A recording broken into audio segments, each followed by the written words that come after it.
கர்ப்ப காலத்தில் வாமிட்டிங் அப்படின்றது ரொம்ப ரொம்ப ஒரு காமனான ஒரு பிரச்சனை. ஸோ அப்போ இந்த பிரச்சனைக்கு மாத்திரை எடுக்கலாமா வேண்டாமா அப்படின்ற குழப்பம் எல்லாருக்குமே வந்துடுது.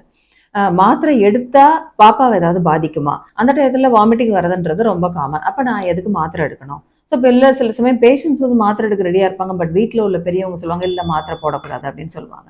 ஸோ அந்த டவுட் தான் நம்ம இந்த வீடியோவில் கிளியர் பண்ண போகிறோம். கர்ப்ப காலத்தில் உங்கள் டாக்டர் உங்களுக்கு மாத்திரைகள் பரிந்துரைத்தால் அதை நீங்கள் கட்டாயமாக தைரியமாக எடுத்துக்கலாம். அந்த மாத்திரையெல்லாம் கிட்டத்தட்ட ஒரு 30 இயர்ஸ், 40 வருஷம், 50 வருஷமாக கர்ப்பமான பெண்மணிகளுக்கு நம்ம கொடுக்கக்கூடிய மாத்திரைகள் தான். ஸோ அதனால் பேபிக்கு எந்த விதமான பாதிப்புகளும் வராது. அதே மாதிரியே ரொம்ப வாமிட்டிங் இருக்குது, நீங்கள் சாப்பிடவே முடியல அப்படின்னா, நீங்கள் மெடிசன் எடுக்காமல் இருக்கீங்கன்னா பேபிக்கு எந்த சத்தும் கிடைக்காது. ஸோ அதனால் ரொம்ப வாமிட்டிங் இருந்தால் அது பேபியை பாதிக்கலாம். அதனால் ரொம்ப வாமிட்டிங் இருக்குது அப்படின்னா டாக்டர் பரிந்துரைத்த மாத்திரைகளை நீங்கள் தைரியமாக எடுத்துக்கொள்ளலாம்.